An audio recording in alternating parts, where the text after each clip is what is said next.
tiba-tiba ada suara perempuan. Suara perempuan ini suaranya serak.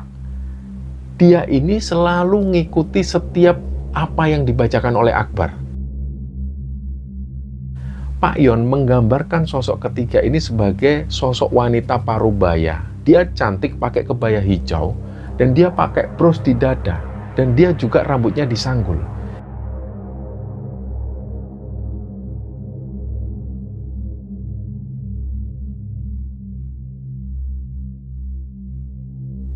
Bismillahirrahmanirrahim. Assalamualaikum warahmatullahi wabarakatuh.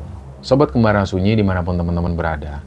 Pada kesempatan kali ini kami akan membagikan cerita yang dikirim oleh Sobat Kembara yang bernama Akbar yang asalnya dari Banyumas. Sebelum kita masuk ke ceritanya, untuk teman-teman yang nonton tayangan ini dan belum subscribe, jangan lupa untuk subscribe lebih dulu agar channel Kembara Sunyi ini lebih berkembang lagi dan kami lebih bersemangat lagi dalam membuat konten-konten terbaru di Kembara Sunyi. Dan untuk teman-teman yang telah mendukung kami sejauh ini, kami mengucapkan terima kasih banyak. Semoga amal kebaikan teman-teman dibalas kebaikan berlipat oleh Allah Subhanahu wa Ta'ala.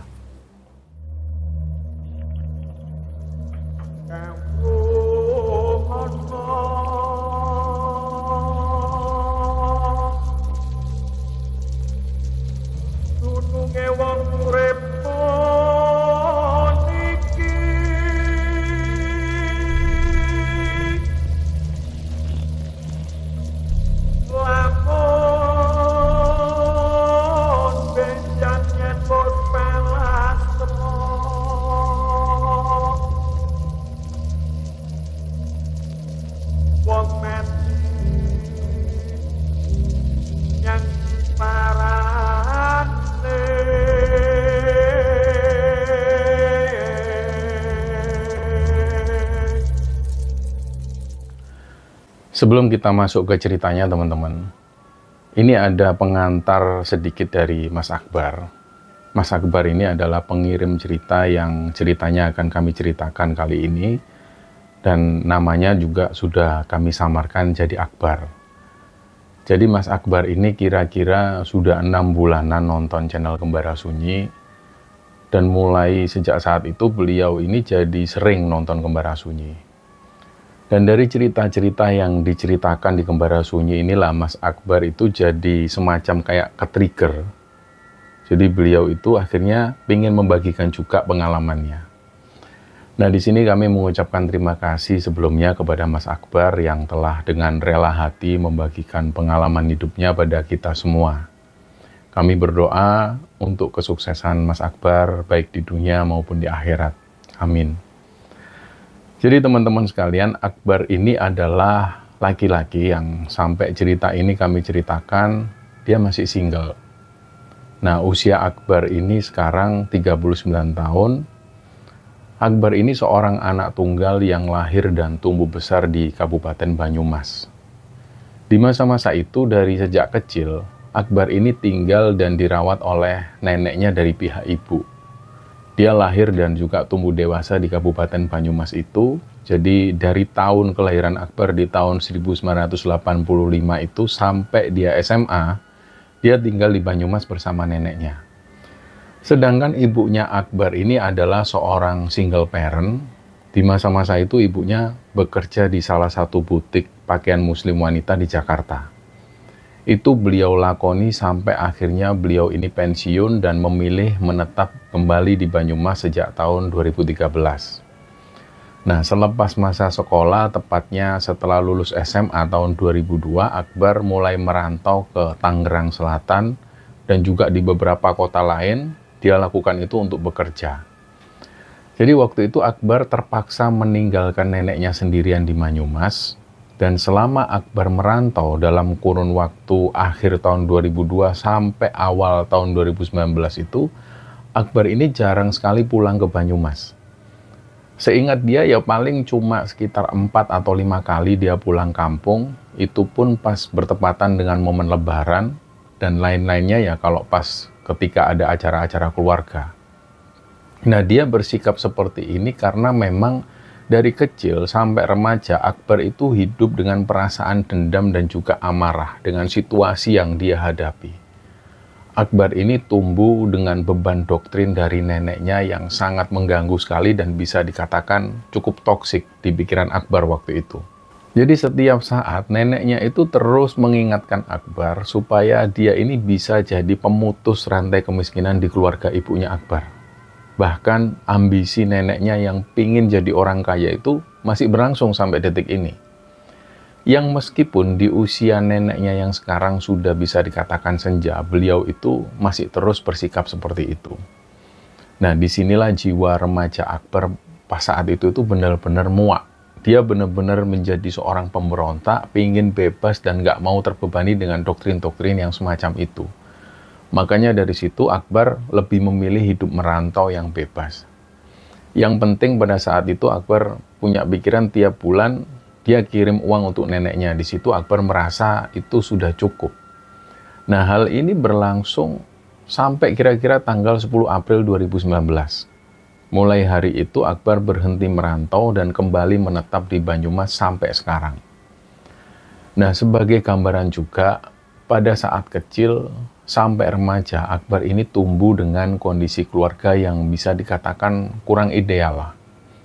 Jadi selain doktrin harus jadi orang kaya itu, masa kecil Akbar ini juga terlukai karena trauma masa kecilnya yang menyebabkan akhirnya hubungan komunikasi antara ibu dan anak ini juga terhambat dan kurang harmonis. Dan ini terjadi sampai sekarang, sampai hari ini. Jadi pas masa kecil sampai awal-awal Akbar ini merantau, bisa dibilang dia ini pemarah. Sejak kecil Akbar itu sudah kenyang banget dengan serangan verbal dan juga fisik oleh ibunya sendiri. Dan perlu diketahui bahwa ibunya Akbar ini orang yang sangat temperamen sekali. Beliau itu seringkali marah-marah dan gak segan-segan memukul, bahkan melakukan tindakan fisik yang cukup membahayakan. Nah, karena beliau itu kerjanya di Jakarta, jadi ibunya Akbar itu pulang kampung dari Jakarta ke Banyumas itu ya sekitar 2-3 kali dalam setahun. Dalam momen-momen itu seharusnya kan ibunya ini memanfaatkan waktunya bersama Akbar. Ya mungkin sekedar menanyakan perkembangan Akbar selama di sekolah, atau mungkin menanyakan perkembangan Akbar ngajinya sampai mana, baca Qur'annya sampai mana, ya yang seperti itulah yang diharapkan Akbar. Tapi ternyata beliau nggak seperti itu. Pada momen ibunya pulang kampung, justru itulah Akbar ini selalu jadi sasaran pelampiasan kemarahan ibunya. Bahkan dengan pemicu-pemicu yang sebenarnya itu sepele. Nah, kejadian terparah yang masih melekat oleh ingatan Akbar, Akbar ini pernah sengaja ditenggelamkan ke kolam milik tetangga belakang rumahnya. Gara-gara waktu itu Akbar ini menolak mandi sore.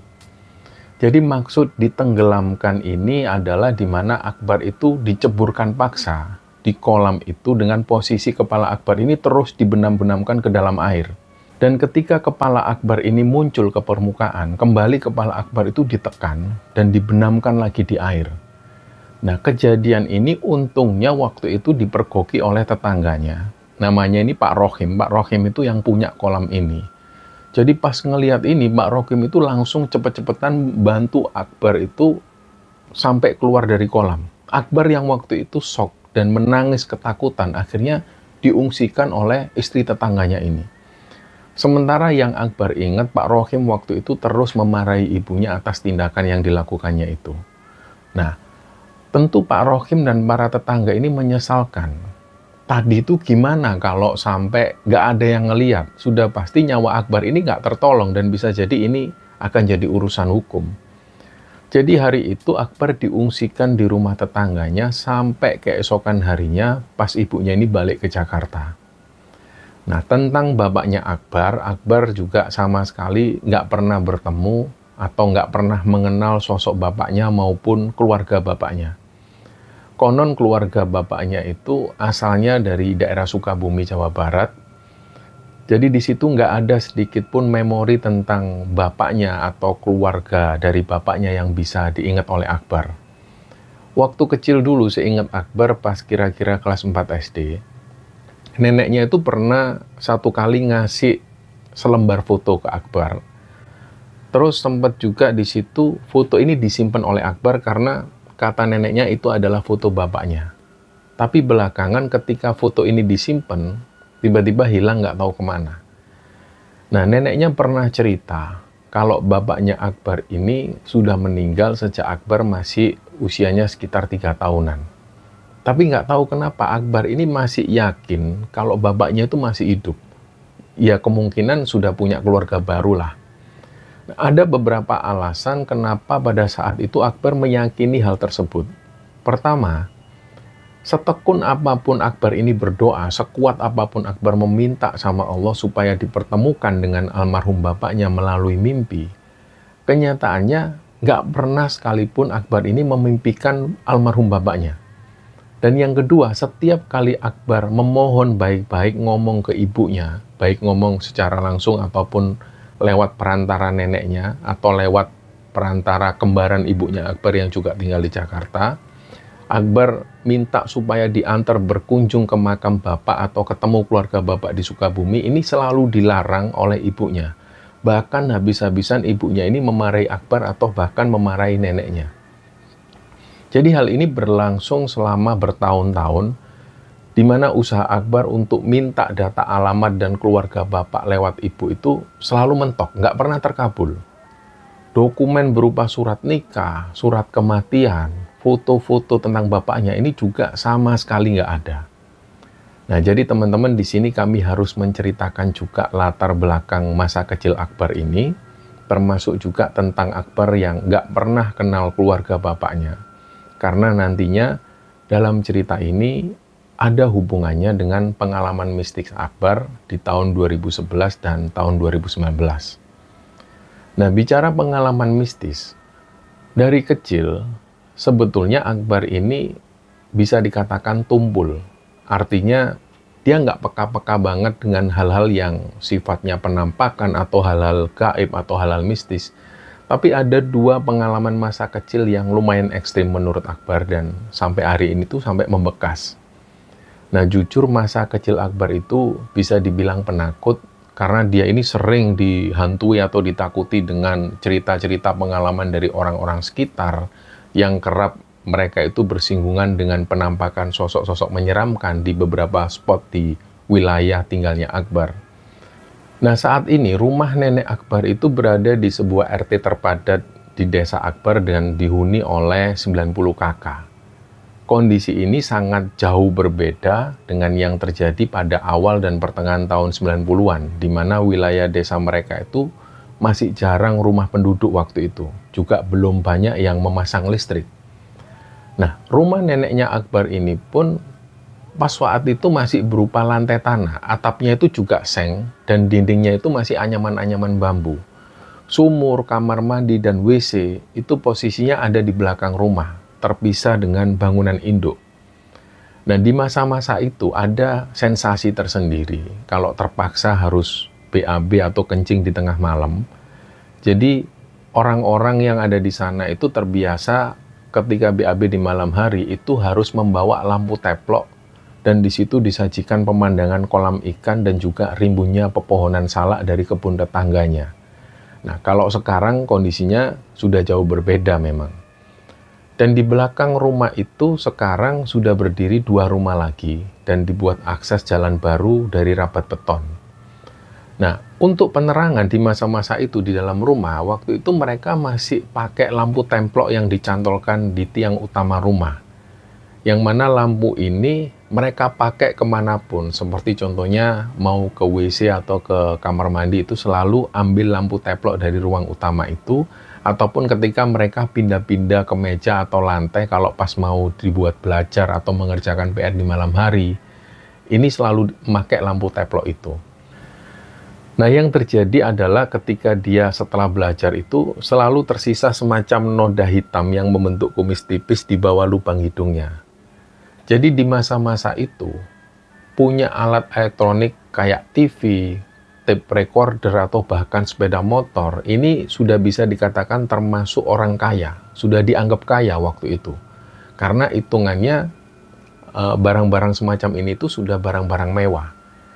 Hiburan paling umum yang masih terjangkau bagi warga di lingkungan mereka waktu itu ya cuma radio yang pakai baterai. Untuk TV di RT-nya Akbar ini cuma ada 2 warga yang punya. Jadi memang sudah jadi kebiasaan dan sudah jadi pemandangan yang lumrah ketika di malam hari banyak warga yang jalan sambil bawa obor atau senter hanya sekedar untuk numpang tonton TV ke rumah tetangga. Di wilayah mereka itu masih banyak banget tempat atau jalan dengan pencahayaan yang minim. Ditambah lagi beberapa spot yang masih terkenal angker dan juga sangat mengerikan kalau pas dilewatin ketika malam hari. Nah, ada spot angker yang juga masih sangat dekat sekali dengan rumah neneknya Akbar. Tapi membayangkan untuk melintasinya pas malam hari pun sama sekali orang-orang nggak kepikiran. Nah, spot yang dimaksud ini adalah jembatan penghubung yang waktu itu terbuat dari kerapiak bambu yang menghubungkan antara warga duku atas dan juga warga duku bawah. Jembatan ini cukup berbahaya, lintasannya itu sempit, dibangun swadaya ala kadarnya oleh warga sehingga nggak terlalu kokoh. Bentangannya itu sekitar 10 meteran. Jadi betul-betul harus hati-hati ketika melewatinya. Apalagi kalau malam hari di mana tempat itu minim sekali pencahayaan. Bahkan pernah satu kali di jembatan ini itu sempat memakan korban jiwa. Ceritanya waktu itu ada seorang nenek namanya itu Mbah Sinem.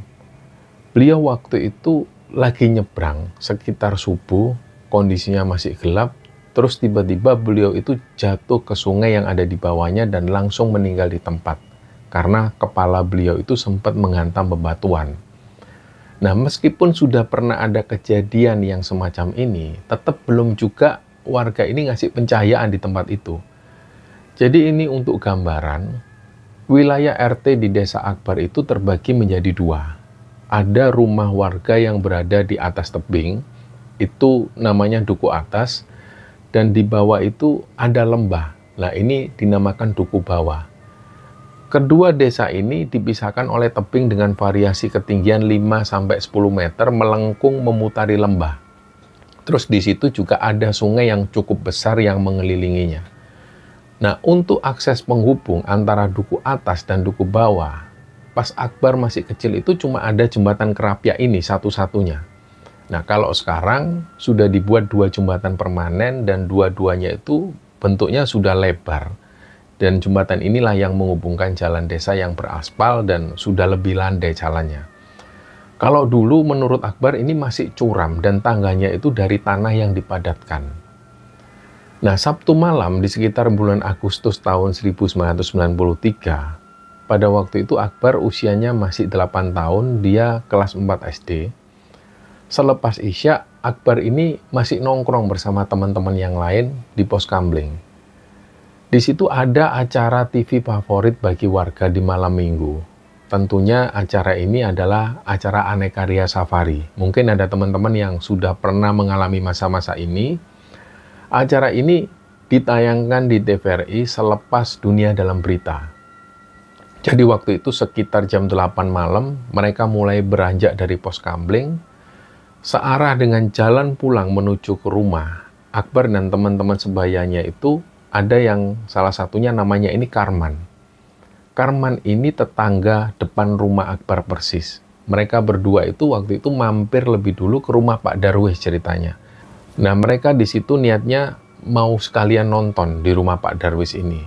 Biasanya memang Akbar dan tetangga yang lain itu yang berada di duku atas nonton TV-nya itu rame-rame di rumah Pak Darwis. Nah, rumah Pak Darwis ini letaknya di sebelah barat rumah neneknya Akbar. Nggak tahu waktu itu beliaunya sedang ada acara di luar atau kebetulan memang sudah tidur. Nggak seperti biasanya, di malam minggu itu, rumah Pak Darwis ini dalam kondisi gelap dan kelihatan sepi banget. Di teras itu sama sekali nggak ada sandal pemilik rumah maupun sandal warga lain yang normalnya di hari malam-malam minggu seperti biasa-biasanya itu di jam-jam seperti ini pasti lampu bohlam di teras Pak Darwis ini dalam kondisi menyala dan sudah ada banyak sandal di depan rumah. Tapi waktu itu enggak, kondisinya sepi. Akbar dan Karman juga nggak enak hati kalau harus mengetuk pintu rumahnya Pak Darwis. Dan karena waktu itu mereka berdua nggak mau terlewat acara favoritnya, mereka berdua sepakat dan langsung meninggalkan rumah Pak Darwis untuk selanjutnya menuju ke rumah teman Akbar yang lain. namanya Rizal. Yang pada saat itu, Rizal ini juga kebetulan sudah punya TV. Dan kebetulan rumah Rizal ini posisinya ada di duku bawah. Nah, Akbar sengaja waktu itu tanpa terlebih dulu pamit atau ngasih kabar ke nenek kalau malam itu Akbar dan Karman mau nonton TV di rumah Rizal. Dia berpikir toh juga malam ini kan malam minggu, nggak apa-apalah pulang agak larut. Nah, pikir Akbar waktu itu seperti itu. Jadi jarak rumah Rizal itu kurang lebih sekitar 300 meteran dari rumah neneknya Akbar ini. Untuk menuju ke rumahnya Rizal, mereka harus mengambil rute dari arah barat ke timur, melewati rute jalan desa memutar yang gelap itu, dan menuruni puluhan anak tangga dengan pemandangan di sisi utara dan timur itu tebing batu cadas. Sedangkan di sisi selatan dan barat itu kebun-kebun warga yang tanahnya cekung ke bawah seperti lembah dan banyak ditumbuhi rerimbunan pohon-pohon pisang, pohon bambu, pohon salak, dan ada 2 pohon nangka yang kondisinya itu lumayan besar. Posisi pohon nangka ini ada di tepian anak tangga bawah. Nah, selanjutnya mereka harus menyeberangi jembatan Kerapia ini dari utara menuju ke selatan, yang di bawahnya itu mengalir sungai yang cukup deras. Dan dari situ mereka masih harus berjalan lagi sejauh 100 meter melewati beberapa pekarangan kosong dan juga 2 rumah penduduk. Dan barulah setelah itu mereka sampai di rumah Rizal yang posisi rumahnya itu berada di urutan nomor 3 dari situ. Nah, sekitar jam setengah 9 malam, pas mereka sampai di rumah Rizal, ruang tamu itu sudah dipenuhi warga duku bawah yang juga mau nonton TV. Nah, waktu itu acara TV-nya ini menayangkan drama miniseri. Karena waktu itu menurut Akbar dan Karman, acara waktu itu kurang menarik dan mereka juga masih harus nunggu siaran dunia dalam berita lebih dulu. Akhirnya Akbar dan Karman ini memilih untuk membaur dan juga bercengkrama dengan teman-teman yang lain.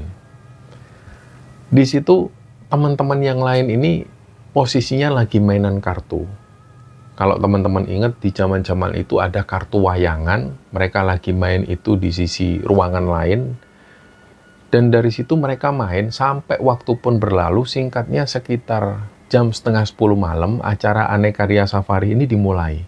Nah, biasanya kalau penampil acaranya itu kurang diminati, warga ini satu persatu itu meninggalkan TV, meninggalkan tayangan itu tanpa menunggu acara selesai. Nah, termasuk malam itu. Masih sekitar jam 10 kurang, tapi ruangan ini sudah mulai sepi. Satu persatu warga itu sudah mulai meninggalkan tempat. Sedangkan Akbar dan Karman ini masih asik nonton TV sampai akhirnya Rizal, si pemilik rumah itu sempat menegur mereka. Ya, mereka itu pakai bahasa Banyumasan, dan kira-kira artinya si Rizal ini ngomong ke Akbar, "Bar, udah jam berapa? Emang berani nanti pulangnya? Apa nanti mau diantar sama bapakku aja? Bapakku baru masuk kamar biar tak panggilin." Nah, entah karena benar-benar lupa waktu atau pas keasikan nonton, saat itu Akbar dan Karman ini baru sadar dan gak mempersiapkan konsekuensi bahwa pada saat itu memang sudah cukup larut dan nantinya mereka pasti akan pulang sendiri melewati satu-satunya jembatan Kerapia yang angker itu. Jadi mereka baru kepikiran itu. Nah, seketika mereka bergegas pamit dan lari keluar tanpa nunggu bapaknya Rizal ngantar mereka.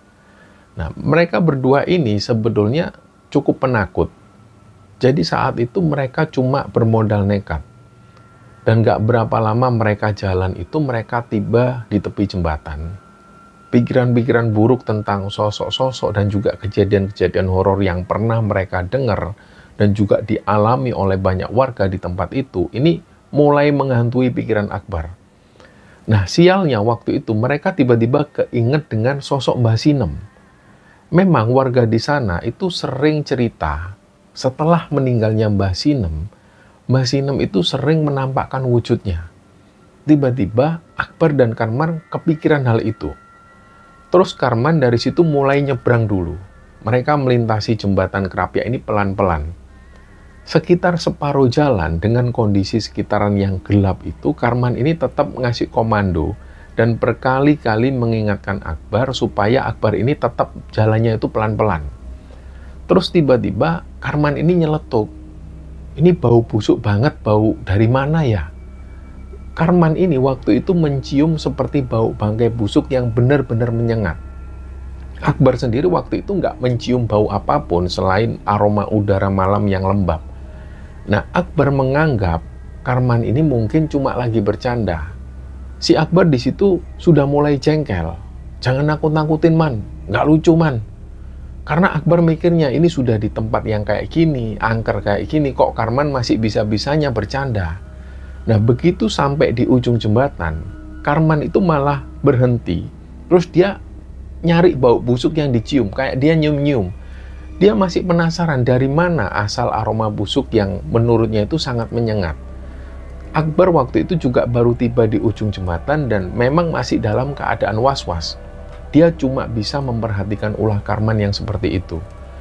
Nah, dari titik itu, masih sekitar 100 meter lagi mereka harus berjalan menyisiri jalanan desa itu. Jalannya juga masih berupa tanah dan bebatuan. Di situ sejenak Akbar ini istirahat, dia diem sambil ngeliat keadaan yang ada di sekelilingnya. Di sekelilingnya itu pekarangan kosong yang dipenuhi pepohonan. Dan beberapa meter ke depan setelah tikungan itu ada 2 pohon nangka yang berjajar yang cukup besar di sisi kiri jalan. Sedangkan di sisi kanan jalan itu adalah tebing batu cadas yang tingginya sekitar 5 meteran. Di situ Karman masih nanya lagi, "Serius kamu Bar, nggak nyium bau apa-apa Bar?" Nah, disinilah Akbar mulai samar-samar mencium aroma busuk. Memang aromanya itu kayak bangkai. Terus Akbar bilang ke Karman, "Ini mungkin bangkai ayam man, ayo jalan buruan man." Saat itu jujur perasaan Akbar ini sudah mulai nggak enak. Tengkuknya itu sudah mulai merasa dingin. Di situ Akbar punya feeling kuat, pasti bakal ada sesuatu yang menghadang mereka di depan sana. Akhirnya mereka pun melanjutkan perjalanan, dan beberapa meter selepas melewati tikungan itu, mereka mulai naik tangga yang dari tanah itu. Bau bangkai ini semakin tercium. Dari situlah Akbar ini sudah mulai deg-degan, dan beberapa anak tangga yang mereka pijak itu jaraknya sekitar 3 meter di depan sana, Akbar ngeliat ada kain putih lusuh yang menumpuk di salah satu anak tangga. Nah, di situ Akbar berhenti melangkah, dan pikiran Akbar ini mulai mencerna tanda bahaya sampai dia membatin ini benda apa. Matanya Akbar itu tetap ngeliat ke benda itu. Belum selesai mencerna dan menyimpulkan benda apakah ini, Karman yang posisinya ada di belakang teriak, "Apaan itu Bar? Bar itu apa Bar?" Mereka sama-sama kaget pas kain putih lusuh itu tiba-tiba melayang menuju ke salah satu cabang pohon nangka di sebelah kiri mereka. Nah, benda itu nggak lagi kayak kain, tapi melesat cepat kayak bayangan putih yang samar-samar tiba-tiba membentuk seperti kain putih. Nah, Akbar sempat bingung. Ada penyangkalan bahwa waktu itu mereka cuma berhalusinasi, atau mungkin yang dilihat ini cuma hewan. Tapi di sisi lain, pikiran Akbar juga mengatakan kalau waktu itu mereka ini pasti sedang dikerjain makhluk halus. Nah, mata mereka itu masih ngelihat pergerakan benda itu di cabang pohon nangka.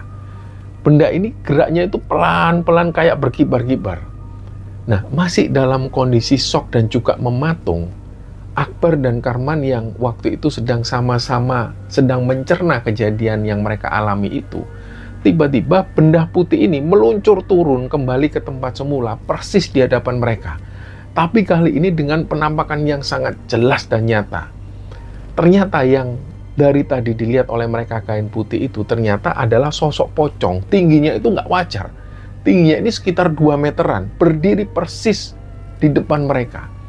Dan fix kali itu Akbar berkesimpulan mereka ini sedang dikerjain sosok pocong penghuni tempat itu. Nah, dari situlah energi Akbar ini terserap habis. Rasanya itu lemes banget, lutut ini benar-benar lemes. Terus dia keluar keringat dingin. Akbar pun terjatuh, pandangan mata itu mulai samar dan gelap. Hal terakhir yang Akbar ingat, dia cuma mual karena aroma busuk dari sosok itu. Jadi benar-benar aromanya sampai tercium seperti itu. Jadi Akbar ini pingsan di tempat itu, dan menjelang waktu subuh, ketika Akbar ini tersadar dan indera penciuman Akbar itu mencium bau balsem di bawah hidungnya, tubuh Akbar itu ternyata terbaring di kamar. Badan itu rasanya panas dan masih lemes.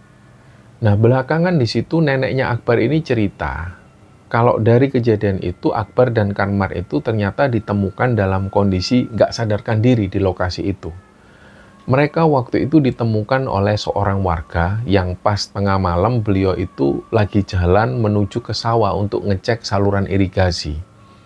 Nah, dari kejadian itu, 2 hari kemudian, Akbar dan Karman ini absen, dia nggak masuk sekolah karena badan mereka demam dan panas dingin terus.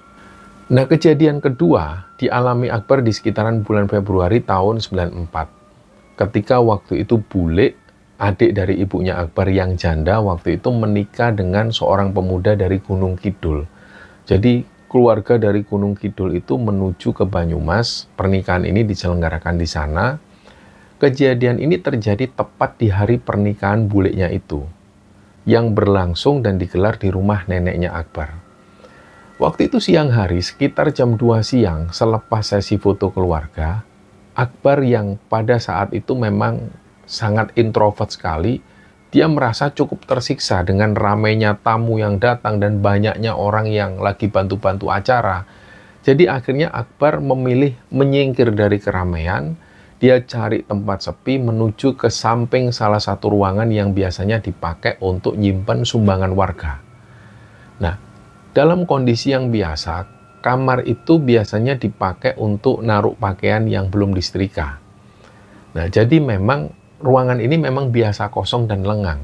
Nah, sekedar informasi, pada saat acara pernikahan di daerah mereka masih sangat umum, khususnya para ibu-ibu, pada setiap acara kondangan-kondangan seperti ini, beras itu ditempatkan di baskom atau keranjang.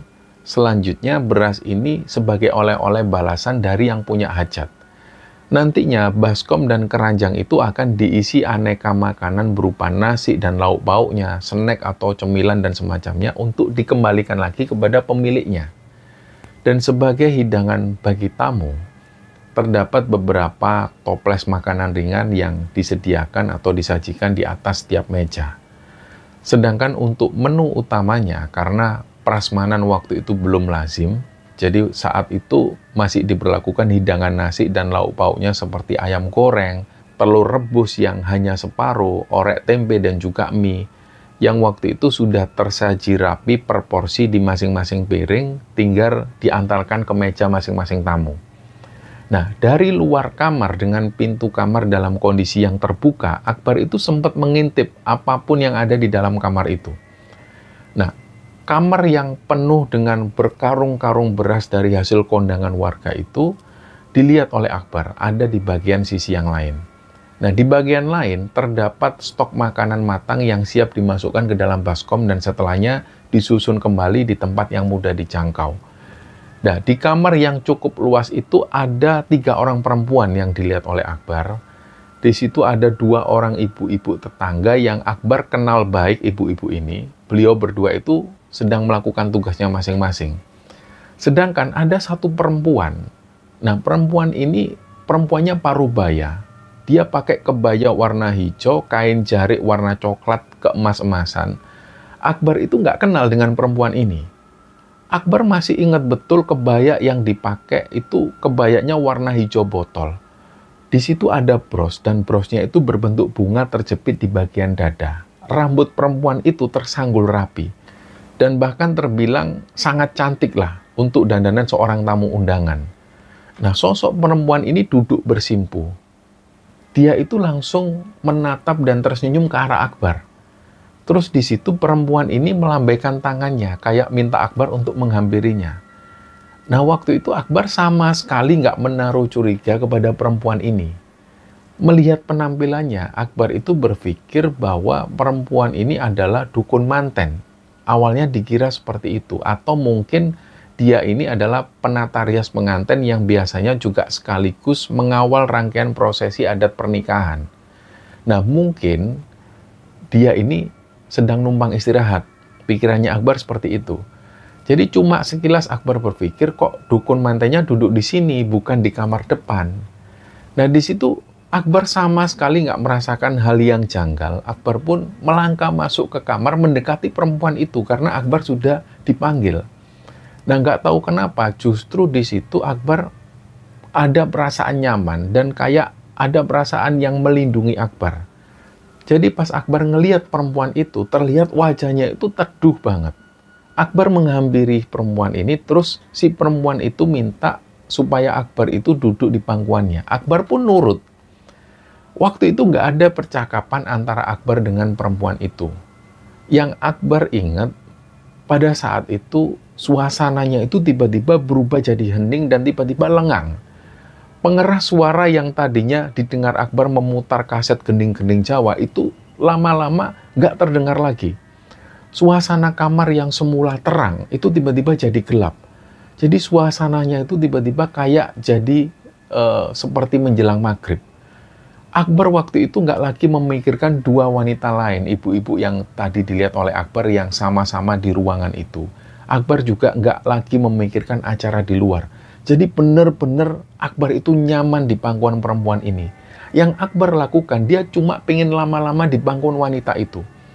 Tangannya itu melingkar lembut di pinggang Akbar. Jadi di situ Akbar terbuai dengan suasana. Akbar nggak sadar pada waktu itu si perempuan ini menawarkan telur rebus yang dipotong separuh. Terus si perempuan ini sambil bilang, "Mangga Kasep, dimakan." Nah Akbar pun kembali nurut. Dia ambil telur itu dan dia makan pelan-pelan. Nggak lama, sekitar 2 menit berjalan, mereka ini masih dalam kondisi saling diam. Dan situasinya itu hening banget. Sepintas Akbar itu melihat bayangan-bayangan sekelebat orang-orang yang Akbar kenali. Di situ Akbar ngelihat buliknya, ada pakliknya, ada tetangga-tetangganya. Mereka ini jalan. Dan Akbar lama-lama mendengar suara orang-orang yang manggil-manggil namanya. Tapi suaranya itu samar banget. Terus Akbar noleh menghadap ke wajah perempuan itu. Akbar ini kayak ngasih kode ke perempuan ini bahwa Akbar waktu itu lagi banyak yang nyari. Terus perempuan ini kayak paham maksud Akbar. Dia pun mengangguk. Akhirnya Akbar itu bangkit, dia berdiri. Pada saat itulah Akbar menyadari bahwa aroma wanita itu baunya kayak aroma pohon pinus. Atau kayak semacam aroma daun teh. Jadi semacam aroma rerumputan-rerumputan yang basah yang menenangkan. Nah Akbar pun perlahan bangun dari pangkuannya. Terus dia berdiri menuju ke pintu kamar tanpa menoleh lagi ke arah perempuan itu. Begitu sampai di luar kamar, seketika buliknya Akbar itu memanggil, "Akbar!" Terus langsung beliau itu menghampiri Akbar dan Akbar ini dipeluk. Nggak cuma itu, ibunya Akbar pun juga datang, neneknya juga datang, beberapa tetangga-tetangga yang lain ikut juga di belakangnya, juga ikut meluk Akbar. Suasana waktu itu tiba-tiba kembali bising, kembali terdengar suara gending-gending Jawa, suara sound system. Dia merasa waktu itu kayak bangun tidur. Nah Akbar sendiri agak bingung dengan situasi waktu itu. Akbar terdiam. Dia masih mencerna situasi waktu itu dan dia membatin. Orang-orang ini kenapa ya? Nah dari situ neneknya Akbar ini langsung bawa Akbar ke sumur. Akbar langsung dicuci mukanya. Akbar dikasih segelas air dan langsung sang nenek ini ganti bajunya Akbar. Akbar pun diminta untuk segera menuju ke kamar dan diminta untuk segera tidur ditemani oleh neneknya. Nah, belakangan Akbar ini diberitahu bahwa pada saat kejadian itu, Akbar ini ternyata tiba-tiba menghilang. Akbar yang siang itu nggak terlihat selepas acara foto keluarga, awalnya dikira cuma lagi main di luar rumah. Tapi orang rumah ini mulai panik pas ketika menjelang adzan maghrib. Mereka itu berpikir, kok Akbar kok nggak kunjung balik, kok sampai jam segini.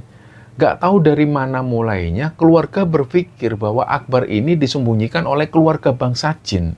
Tapi mereka semua yakin bahwa Akbar masih ada di dalam rumah. Dan pada saat kejadian, pas Akbar keluar dari kamar itu adalah selepas maghrib, jadi sekitar hampir jam 6:30 malam. Yang artinya keluarga Akbar ini mencari Akbar sekitar hampir 5 jaman. Sedangkan Akbar merasa dia cuma beberapa menit ketika dia ngobrol dengan perempuan berkebaya hijau itu. Akbar sendiri nggak paham apakah perempuan itu adalah leluhur Akbar dari pihak keluarga bapak, atau perempuan ini hanyalah perempuan dari bangsa jin yang memang dia lagi menunjukkan wujud perempuan cantik berkebaya hijau. Nah, nggak tahulah Akbar soal itu seperti apa. Yang pasti ada kata Kasep yang sempat diucapkan oleh perempuan itu. Dan memang kata kasep itu adalah kosakata bahasa Sunda. Nah, inilah yang digarisbawahi oleh Akbar. Singkatnya, bertahun-tahun Akbar melupakan kejadian ganjil ketika ketemu perempuan itu. Sampai pada akhirnya di bulan Juli tahun 2011, akhirnya Akbar bertemu lagi dengan sosok ini. Banyak hal yang berubah dari Akbar semasa Akbar itu merantau. Nah, selanjutnya kita akan menceritakan masa-masa ketika Akbar ini merantau. Jadi, banyak dari diri Akbar yang mulai berubah ketika dia merantau. Ada kebiasaan-kebiasaan yang memang berubah dari diri Akbar. Mulai dari Akbar yang nggak suka masakan rumahan, ternyata selama merantau, Akbar ini justru cenderung suka banget dengan masakan rumahan semacam sayur genjer. Dan ini jadi sayur favorit Akbar waktu itu. Akbar yang dulunya nggak pernah meninggalkan sholat 5 waktu, ketika merantau dia jadi lalai dan sering meninggalkan kewajiban utama seorang muslim itu. Akbar yang pada masa-masa sekolah nggak pernah merasakan kisah romansa pas remaja, justru pas merantau, Akbar ini malah terjerumus ke pergaulan bebas. Mulai dari seks bebas, atau kumpul kebo namanya, dan juga minum-minuman keras. Ini semua dilakoni oleh Akbar. Di akhir tahun 2010, pada saat itu Akbar ini bekerja sebagai seorang supervisor di cabang Cempaka Mas, Jakarta Pusat. Ini kisah romansa pacaran Akbar bersama seorang pramugari asal Indramayu, namanya Dona. Ternyata perjalanan percintaan Akbar ini harus kandas setelah 3 tahun mereka sempat tinggal bersama di sebuah kamar kos di Bilangan, Jakarta Utara. Jadi ketika masih bersama, banyak orang yang cemburu dengan hubungan mereka. Bisa dibilang secara fisik Dona ini cantik, apalagi dia juga dikenal ramah, dan juga apalagi Dona ini adalah seorang pramugari. Tapi ini cuma ditunjukkan Dona ketika dia berhadapan dengan lingkungan sosial, ketika berhubungan dengan teman-temannya. Tapi di balik pintu kamar kos, kepribadian Dona ini benar-benar sangat berbeda. Menurut Akbar, Dona ini sangat manipulatif. Dia itu sering banget mengamuk, atau yang kalau Akbar bilang bahasanya itu tantrum. Dia juga sering ngancem, dan gak segan-segan Dona ini bahkan sering menyakiti fisiknya Akbar. Dan kalau ada hal yang mengusik keinginannya, Dona ini gak segan-segan dia mengancam untuk bunuh diri. Nah, simpelnya, segala keinginan Dona itu harus terpenuhi. Jadi pada saat itu normalnya berhubungan selama 3 tahun dengan perempuan setoksik itu, berpisah, itu adalah hal yang sangat diharapkan oleh Akbar. Nah, apalagi ketika berpisahnya itu hanya sepihak. Jadi waktu itu secara tiba-tiba Akbar itu mendapati Dona ini kabur dari kosan, terus langsung tiba-tiba memutus akses dan juga memutus kontak dengan Akbar. Waktu itu nomor ponsel, BBM, dan juga sosmednya Akbar ini diblokir semua. Dan seharusnya ini menjadi kabar gembira bagi Akbar. Tapi kenyataannya Akbar waktu itu malah menderita. Sekitar 5 bulanan Akbar ini menderita. Dan dia nggak tahu kenapa dia bisa seperti itu. Seharusnya kondisi seperti itu, Akbar ini malah bersyukur dia bisa berpisah dengan perempuan setoksik ini. Tapi yang terjadi malah sebaliknya. Dan nggak pernah ada sejarahnya Akbar ini patah hati atau galau karena putus cinta. Tapi kali itu benar-benar berbeda. Akbar itu benar-benar butuh usaha keras untuk bangkit dari keterpurukannya. Dia sendiri nggak tahu ini kenapa.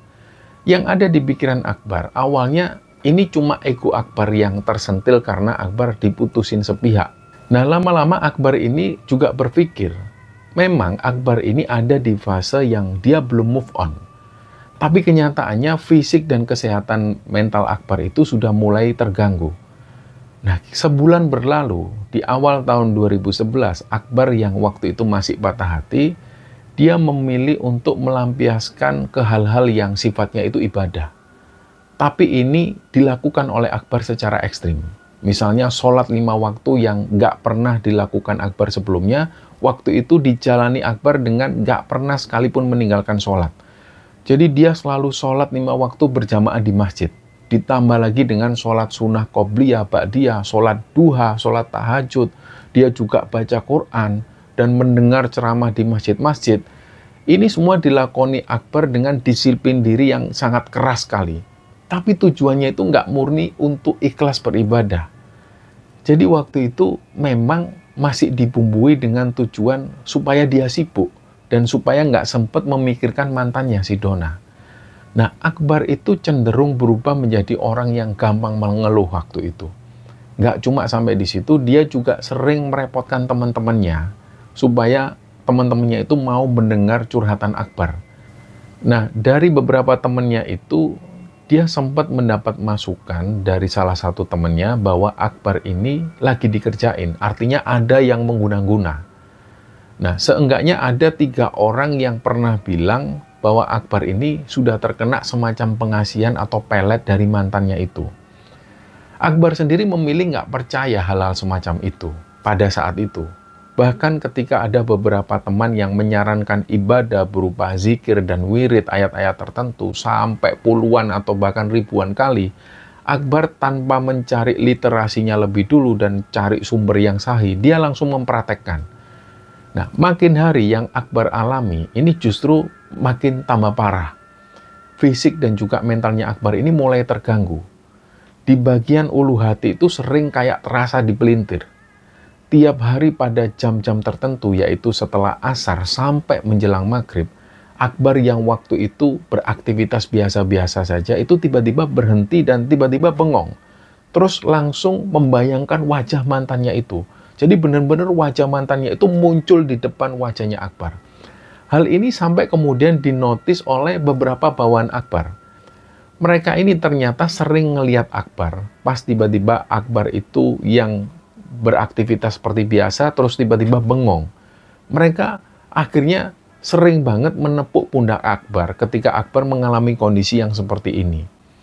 Dan hal ini berlangsung sampai pertengahan April 2011. Akbar waktu itu masih tetap menolak dan tetap berusaha untuk berpikir logis. Dia merasa, ya mungkin kayak gini orang yang lagi patah hati.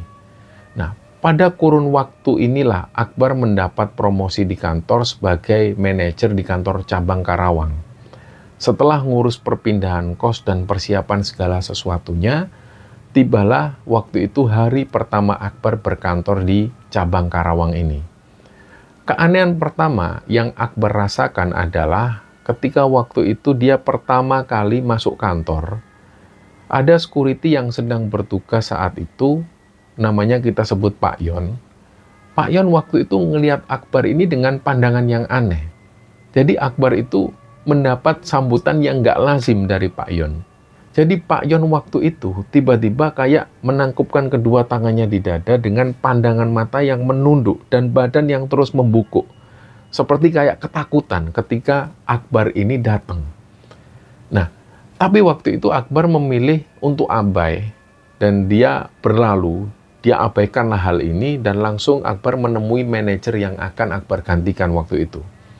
Nah, seminggu berlalu, setelah Akbar menempati kamar kos baru di Karawang itu, Akbar menjalani hari-hari seperti biasa. Dan kondisinya waktu itu masih dengan patah hati yang sama, masih dengan nyeri di ulu hati dan juga dia masih sering bengong di jam-jam tertentu. Waktu itu Akbar juga masih menjalani rutinitas ibadah yang ekstrim ini. Tapi Akbar masih menganggap hal itu normal, sampai pada rangkaian-rangkaian kejadian yang Akbar alami selanjutnya.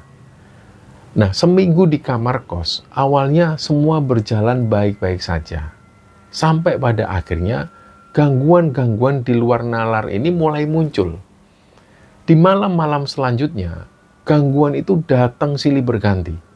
Mulai dari suasana kamar yang pengap dan panas, padahal kamar ini ada AC-nya dan AC selalu nyala. Kamar yang tiba-tiba muncul ratusan nyamuk dengan dengung yang sangat mengganggu sekali. Dan ketika nyamuk ini sempat ditepuk, sempat dipukul oleh Akbar, yang didapatkan itu bukan bangkai nyamuk, tapi kayak abu rokok.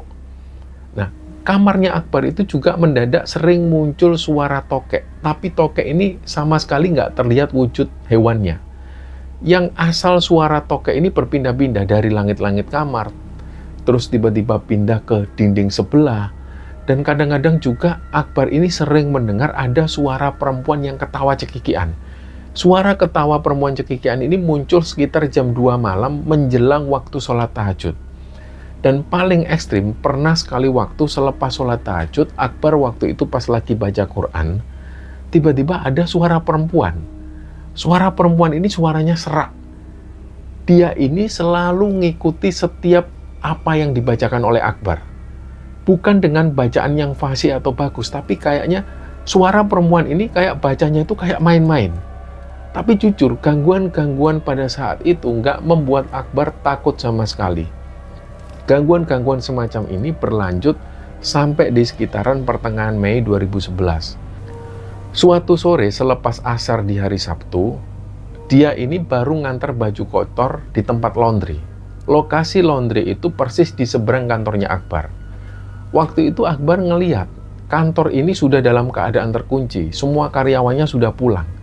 Di situ cuma ada security shift 2 yang jaga di pos. Nah, kebetulan yang jaga itu Pak Yon. Akbar waktu itu sudah beli jajan dan juga beli air minum sebelum akhirnya membawa jajan-jajan ini menuju ke ruangannya Pak Yon. Nah, setelah makan jajanan-jajanan itu sambil ngobrol-ngobrol santai, tiba-tiba Akbar terlintas untuk membahas keanehan Pak Yon ketika Pak Yon ngeliat Akbar pertama kali.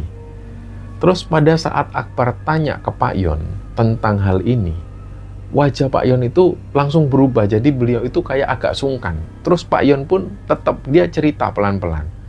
Dari cerita Pak Yon inilah Akbar jadi tahu bahwa Pak Yon ini kayak punya kemampuan indera keenam yang nggak dimiliki oleh orang banyak. Jadi Pak Yon ini bilang, pas pertama kali Akbar itu masuk lobi kantor, Pak Yon ini merasakan aura intimidasi yang sangat kuat yang dipancarkan oleh kodam pendamping Akbar. Pak Yon ini nyebutnya kodam. Menurut Pak Yon, ada 3 sosok yang ditangkap oleh indera keenamnya Pak Yon. Sosok pertama itu laki-laki yang mendampingi Akbar ini. Sosoknya itu parubaya. Dia pakai baju beskap, terus pakai udang Sunda. Badannya itu tegap, wajahnya tegas sambil pegang tongkat kayu. Sosok kedua yang dilihat oleh Pak Yon itu sosoknya masih remaja. Pakaiannya model kuno, warnanya kuning, terus ada mahkota warna emas. Nah, kata Pak Yon, tampilannya itu kayak semacam tokoh di serial TV Raden Kian Santang. Nah, sedangkan sosok yang terakhir, sosok inilah yang membuat Akbar itu kaget. Pak Yon menggambarkan sosok ketiga ini sebagai sosok wanita parubaya. Dia cantik pakai kebaya hijau, dan dia pakai bros di dada, dan dia juga rambutnya disanggul. Inilah yang membuat Akbar itu tiba-tiba merinding. Kok persis banget? Karena Akbar pernah bertemu sosok perempuan ini beberapa tahun yang lalu ketika dia masih kecil. Tapi menurutnya sosok ketiga ini itu sesekali berwujud wanita muda dengan model baju yang berbeda. Kadang-kadang dia pakai kayak kemben dan juga pakai selendang kayak semacam penari. Akbar yang memang saat itu masih terus-terusan berpikir logis, dia menganggap Pak Yon ini cuma membual. Tapi di satu sisi lain dia nggak menolak apa yang disampaikan oleh Pak Yon. Karena penggambaran sosok ketiga itu mengingatkan Akbar akan sosok wanita yang dulu sekali pernah menemui Akbar pada saat acara pernikahan buliknya itu. Nah, di situ Akbar sekali lagi membantah. Mungkin kebetulan aja lah. Dalam batin Akbar seperti itu. Mungkin di situ Pak Yon ngeliat raut wajah Akbar yang kayak nggak percaya. Pak Yon ngomong lagi, Pak Akbar, kalau Pak Akbar mau nih Pak, mereka nggak keberatan kok kalau Bapak mau berinteraksi. Nah, Akbar pun kaget dengan statement Pak Yon waktu itu. Maksudnya ngelihat mereka gitu Pak. Terus Pak Yon pun sambil senyum, dia ini nyuruh Akbar untuk memejamkan mata. Di situ Pak Yon baca-baca doa secara pelan sekali, tapi di situ Pak Yon melarang Akbar untuk membuka mata. Terus tangan Akbar ini dipegang oleh Pak Yon, diarahkan ke depan. Waktu itu Akbar ini ngerasa memang kayak ada energi berupa hembusan angin yang tiba-tiba menerpa telapak tangannya Akbar. Nah, di situ Pak Yon minta Akbar meraba dan merasakan pelan-pelan. Disitulah Akbar ini berucap, Astagfirullahaladzim. Akbar ini mengucap dalam hati. Karena waktu itu Akbar ini benar-benar merasakan tangannya itu kayak mengusap wajah seseorang. Dia ini bahkan bisa merasakan yang disentuh Akbar ini ada hidungnya. Di situ Akbar sempat memegang area mata, sempat megang mulut dan juga dahi. Apalagi di situ Akbar sempat memegang rambut sosok ini. Dari kejadian itulah Akbar ini mulai meyakini bahwa ada entitas lain yang memang ada di sekitar diri Akbar. Nah, selama ini Akbar itu taunya jin itu ya hantu, yang tugasnya ya cuma nakut-nakutin manusia. Terus waktu itu Akbar sempat tanya ke Pak Yon tentang tujuan mereka ini, sosok-sosok ini, apa tujuannya ada di sekitar Akbar. Terus Pak Yon bilang, gini Pak Akbar, mereka ini sudah lama jagain Bapak. Di situ Akbar pun cuma batin. Ya sudahlah, selama nggak mengganggu ya silakan saja. Nah, singkat cerita, Akbar waktu itu benar-benar mulai menyerah dengan gangguan-gangguan fisik dan juga mental pasca dia patah hati itu. Akbar akhirnya memilih cuti dan dia manfaatkan cutinya itu untuk pulang kembali ke Banyumas. Dan gak pingin buang-buang waktu, Akbar menceritakan runtutan cerita mulai dari putus cinta sampai gangguan-gangguan yang muncul di sekitar Akbar. Ini dia ceritakan semua ke teman Akbar yang namanya Toto. Yang notabene Toto ini memahami perihal gangguan non-medis. Akhirnya Toto ini membawa Akbar ke salah satu kabupaten di Jawa Barat untuk menemui guru spiritualnya si Toto. Nah, di situ setelah dilakukan ruqyah, tepat di hari Minggu sore jam 5-an, dada dan juga ulu hati yang selama berbulan-bulan ini nyeri, itu tiba-tiba dirasakan plong oleh Akbar. Jadi kayak ada sesuatu yang merembes keluar dari ulu hati. Pikiran yang selama ini gelap dan selalu fokus ke wajah mantannya Akbar itu seketika muncul perasaan benci. Jadi dia tiba-tiba benci kepada Donna.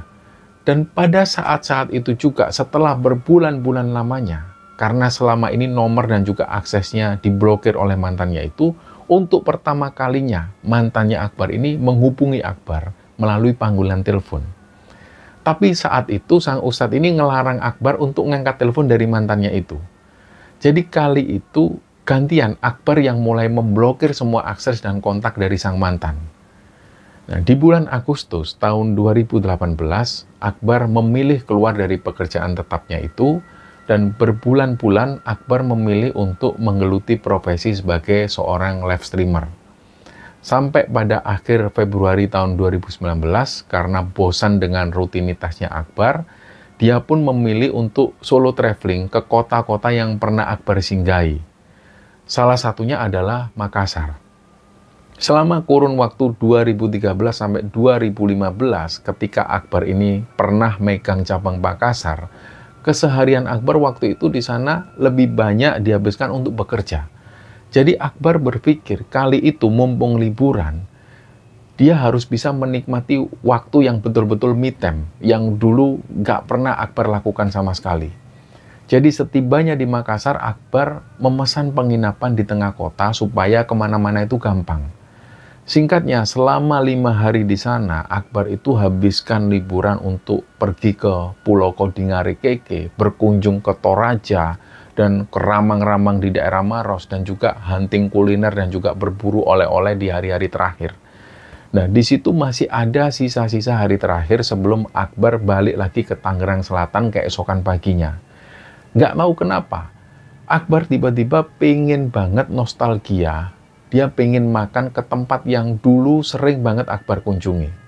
Waktu itu Akbar memilih kafe yang nggak terlampau jauh dari hotelnya.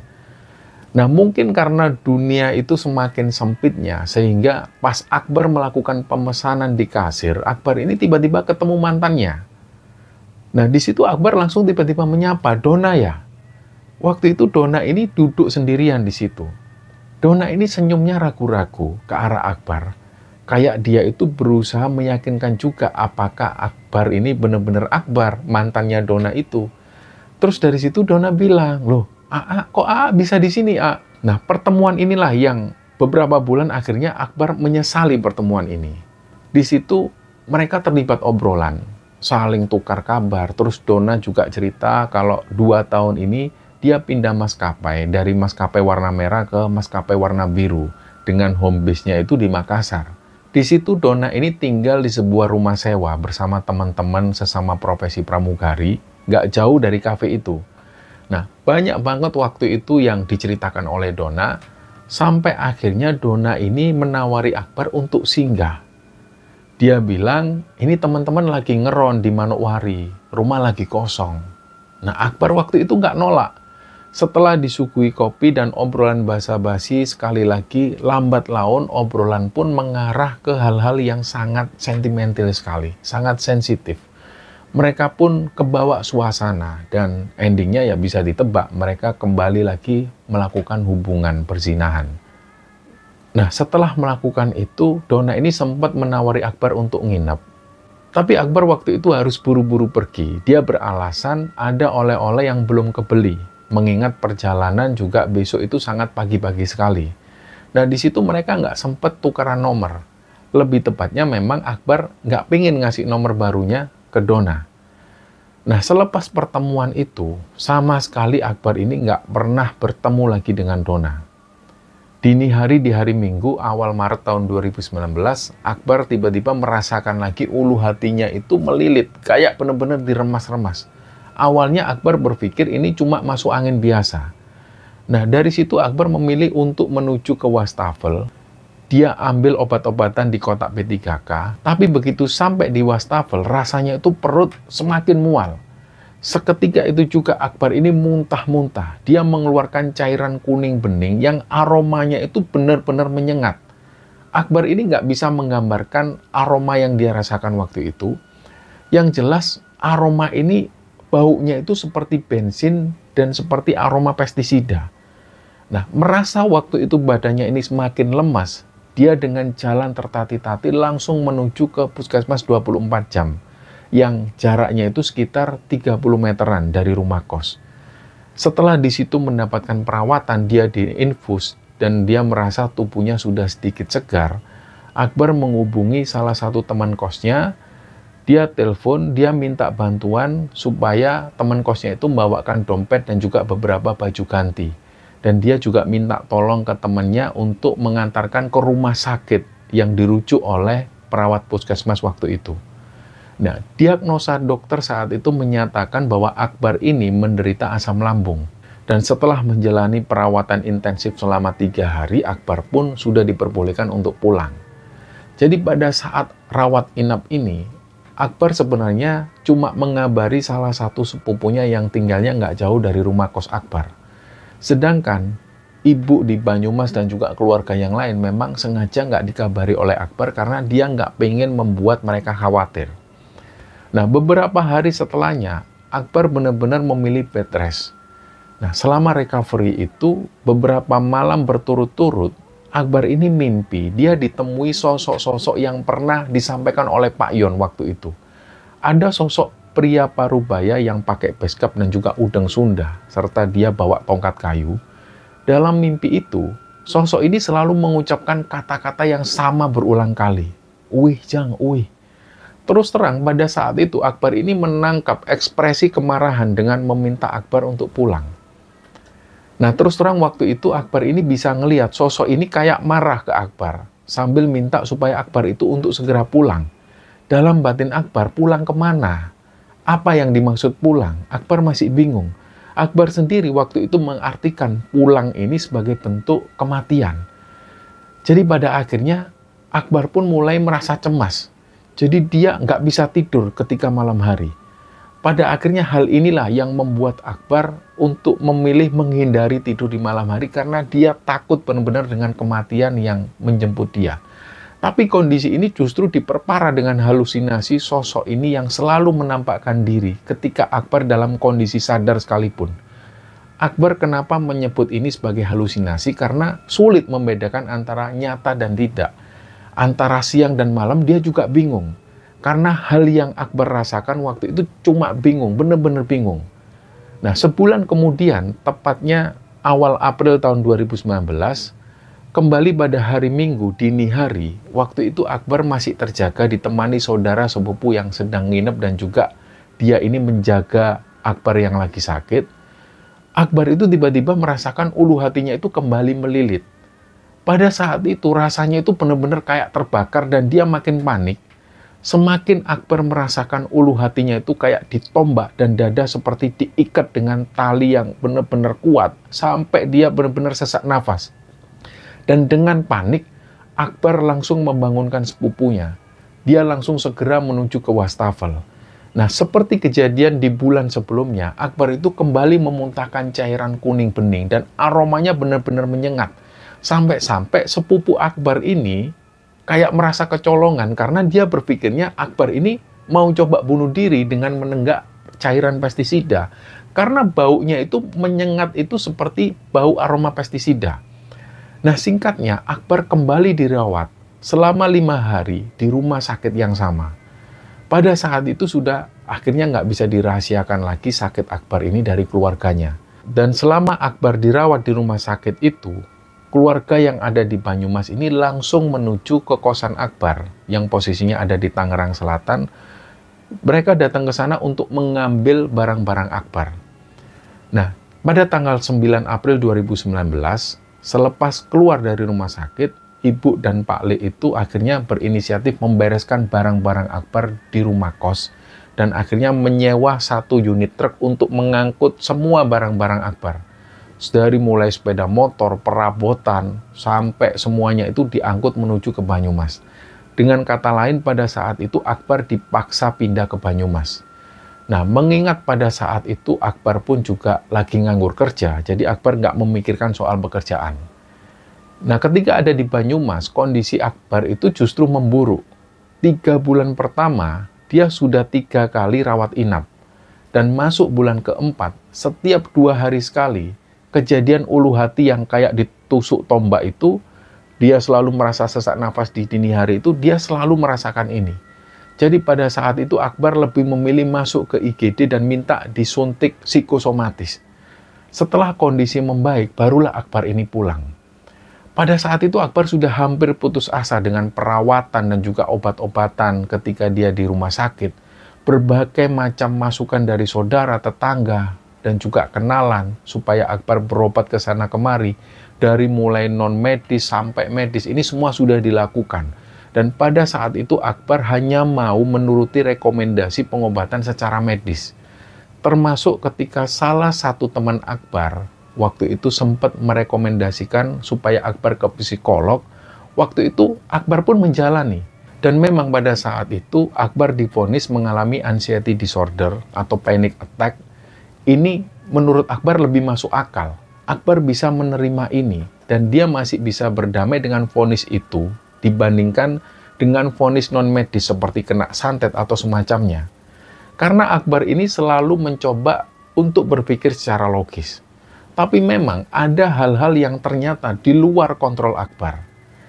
Di mana pada saat itu ketika memasuki bulan kelima, Akbar menetap kembali di Banyumas. Di situ iman Akbar ini mulai melemah. Dia merasa kayak sakit itu nggak bakal ada endingnya. Kayak benar-benar nggak ada kepastian kapan bakal sembuh. Hal inilah yang membuat Akbar itu benar-benar frustasi. Setiap 2 hari sekali, ini sakitnya selalu kambuh dan masih terus berlanjut. Tapi intensitas kunjungan ke IGD sudah mulai berkurang. Karena kadang-kadang Akbar juga keburu nggak sadarkan diri. Dan ketika Akbar nggak sadarkan diri inilah, kata orang-orang, Akbar itu mengalami kesurupan.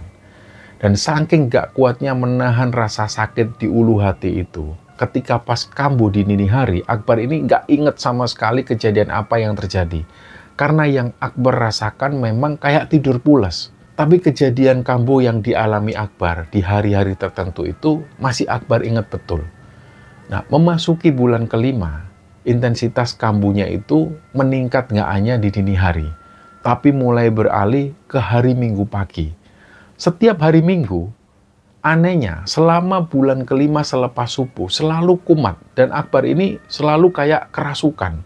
Dan di situ Akbar ini akan kembali tersadar ketika menjelang waktu duhur.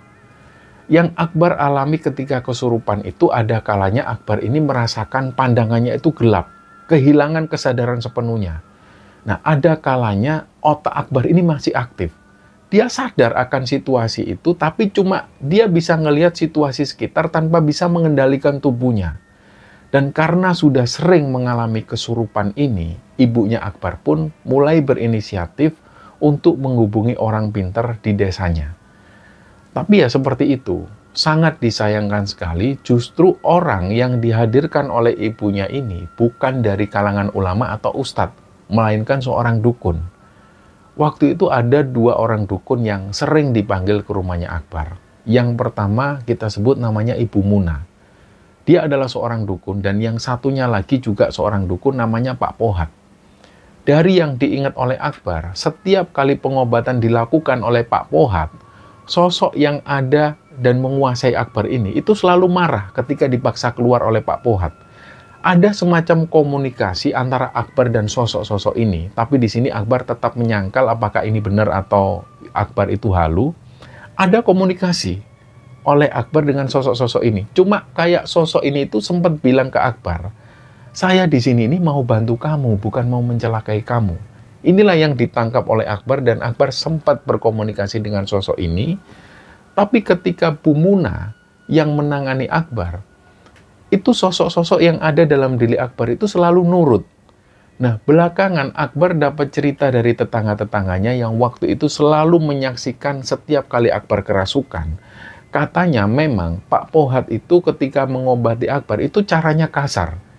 Sedangkan Bu Muna itu orangnya lebih sabar dan menuruti apa yang dimau oleh sosok-sosok yang ada di sekitaran Akbar. Nah, tetangganya Akbar ini juga bilang, dia ini pernah mendengar dari Bu Muna langsung bahwa sosok yang masuk ke Akbar itu sebetulnya ya kodam pendampingnya Akbar, yang sosok wanita parubaya itu. Dengan tujuan sosok ini melindungi Akbar supaya Akbar ini nggak dirasuki entitas luar yang mau menyerang secara fisik. Nah, di mana memang serangan akhir-akhir itu katanya dikirim dari daerah pesisir utara Indramayu. Dan itu terus meningkat dari hari ke hari. Karena menurutnya ini sesuai weton hari kelahiran Akbar. Akbar ini sering kerasukan di hari Minggu, dan katanya wetonnya Akbar itu memang di hari Minggu. Dan memang selama kerasukan, Akbar itu nggak pernah merasakan sakit. Jadi kenapa sosok ini jadi marah ketika diusir keluar pada saat ditangani oleh Pak Pohat? Ya karena itu tadi. Sosok-sosok ini memang niatnya mau melindungi Akbar dari serangan entitas lain. Dan pada akhirnya, memasuki bulan ke-6, Akbar kembali dirawat inap. Tapi kali itu karena terlalu sering Akbar ini mendapatkan obat-obatan psikosomatis. Pada akhirnya dia dirawat di rumah sakit itu karena gangguan liver. Jadi pada rawat inap terakhir, pengobatan dilakukan benar-benar untuk penyakit liver yang diderita oleh Akbar. Pada saat rawat inap inilah ada satu orang kenalan Akbar, orang Serang, namanya itu Pak Rozi. Pak Rozi ini pernah Akbar kenal sepintas pada saat Akbar pernah dinas ke Serang tahun 2017. Tiba-tiba waktu itu Pak Rozi ini menghubungi Akbar lewat telepon. Pak Rozi ini kayak tahu bahwa Akbar ini lagi mengalami sakit non-medis. Pak Rozi akhirnya mendatangi Akbar, dan begitu sampai di rumah sakit, tanpa banyak basa-basi, waktu itu Pak Rozi meminta segelas air, dan beliau membacakan doa-doa, dan minta untuk Akbar meminumnya. Dan alhamdulillah setelah keluar dari rawat inap kali itu, ditambah seminggu recovery, kesehatan Akbar ini kembali pulih sepenuhnya. Tapi konsekuensinya, untuk sekarang-sekarang ini diakui oleh Akbar, dia mengalami kepekaan untuk merasakan. Dia juga akhirnya bisa melihat sosok-sosok gaib, dan dia sering berinteraksi dengan entitas gaib, dan itu dirasakan makin intens oleh Akbar, dan makin terasa dari situ. Dan jujur sampai sekarang Akbar ini masih bingung. Terlepas mau percaya atau enggak, Akbar ini yakin bahwa yang mengirim guna-guna selama ini kepada Akbar itu adalah Dona, mantan Akbar. Akbar sendiri juga nggak tahu apa motivasi Dona melakukan itu. Karena dari awal, Akbar lah yang dirugikan secara materi, waktu, dan juga mentalnya. Apalagi pada saat itu yang meninggalkan Akbar ini adalah Dona.